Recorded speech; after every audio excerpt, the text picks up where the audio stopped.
Et les amis, j'espère que vous allez bien. Moi en tout cas je pète la forme et aujourd'hui je vais vous présenter un kit qui est super important quand on va bivouaquer, c'est le kit feu. Parce que c'est bien connu que sans feu on se les gèle et c'est moins cool. Donc je vais vous présenter mon kit feu, je vais vous donner des conseils sur le kit et ensuite pourquoi et comment j'ai choisi ça ou pourquoi je n'ai pas choisi ça.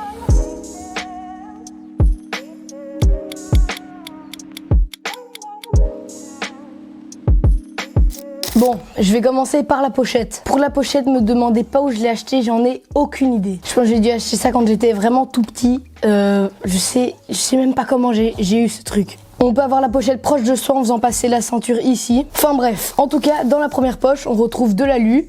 Ça va me permettre de faire un récipient par exemple. Pour les combustions, il faut toujours essayer d'avoir plusieurs moyens. C'est pour ça qu'on va retrouver une pierre Bear Grylls. Alors une pierre à feu, pour ceux qui ne savent pas ce que c'est en fait une barre de ferrocérium qu'on va venir gratter et ça va faire des étincelles. L'avantage de la pierre à feu, c'est que c'est léger, ça peut aller sous l'eau et vous pouvez allumer de nombreux feux avec. Il y a beaucoup de personnes qui critiquent la marque parce que leurs produits sont assez chers et de mauvaise qualité. C'est vrai pour certains produits mais c'est faux pour d'autres. Et c'est notamment faux pour la pierre à feu. Donc beaucoup de personnes critiquent la marque, mais moi j'ai appris à connaître mon matériel et donc je sais correctement utiliser cette pierre à feu.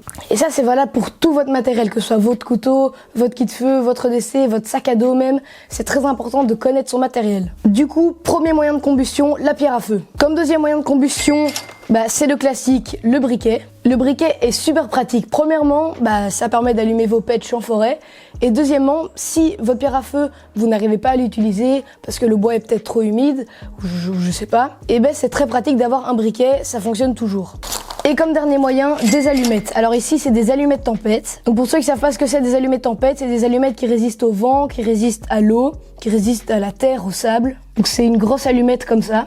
Donc ça, c'était mes 3 moyens de combustion. Pour les combustibles, j'ai un paquet d'allume-feu. Si je n'ai pas réussi avec les allumettes ou la pierre à feu, je prends mon briquet et j'allume ça et ça fait une flamme, mais une très très grosse flamme.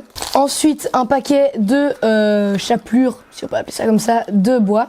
Pour l'anecdote, j'ai construit un pont avec des amis, je vais pas trop rentrer dans les détails, mais du coup j'ai récupéré la chapelure des bois, j'ai mis ça dans un petit sachet et ça va me servir d'amadou. Et pour finir, il m'en restait un dernier allume-feu. Et pour finir, ça c'est en bonus, vous pouvez utiliser du bois gras. Alors le bois gras, comme son nom l'indique, c'est du bois juste gras, mais littéralement. Donc avec votre couteau, vous venez gratter, vous faites des petits morceaux et ça s'enflamme super facilement. Si vous voulez, je vous ferai un tuto pour en trouver, mais ceux-là je les ai achetés. Oh, sinon, il y a plein de vidéos sur YouTube pour ça. J'aurais pu rajouter aussi quelque chose dedans, quelque chose qui fait partie de la sécurité plus du feu. C'est du sérum physiologique, donc en fait c'est juste de l'eau mélangée avec une certaine dose de sel et ça va permettre de nettoyer ses yeux parce que qui dit feu dit étincelle ou des petits morceaux de bois qui peuvent éclater et si ça arrive dans votre œil, vous serez bien content d'avoir ça. Mais du coup, moi je l'ai laissé dans ma trousse de soins, enfin ça c'est pas ma vraie trousse de soins quand je pars en bivouac, mais j'en ai toujours avec moi.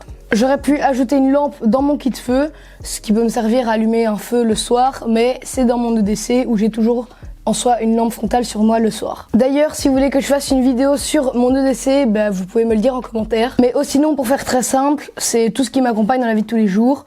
Donc j'ai un briquet, j'ai un canif, du beurre de cacao, une lampe, de la corde. Je vais pas rentrer dans les détails parce qu'il y a encore d'autres choses. Mais si ça vous intéresse, vous pouvez me le dire dans les commentaires. Et le tout dans une petite pochette, ce qui me permet de facilement transporter le décès. Donc voilà, c'est déjà la fin de cette vidéo, j'espère qu'elle vous aura plu. Si c'est le cas, n'hésitez pas à commenter, à me poser des questions ou vous, à me donner des conseils aussi, à liker et à vous abonner. Je suis chaud qu'on arrive aux 1000 abonnés avant la fin de l'année. Entre nous, c'est quand même possible. Allez, c'était le push et je vous dis à la prochaine pour une prochaine vidéo. Ciao!